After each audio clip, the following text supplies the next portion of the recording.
Hallo, da bin ich wieder auf meiner Gartenbank. Ich hatte das Gefühl, die Plaudereien haben nicht nur mir Spaß gemacht, sondern auch euch. Im letzten Jahr habe ich 24 Fragen beantwortet, mal kurz und mal ein bisschen länger.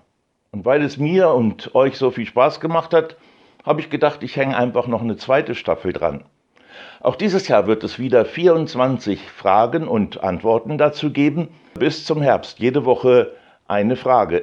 In der Zeit werden in Fun City keine Bibelstunden und Gottesdienste stattfinden, aber natürlich der Mittwochschat, sodass wir uns auf jeden Fall zwischendrin sehen und austauschen können. Bis dahin also. Tschüss.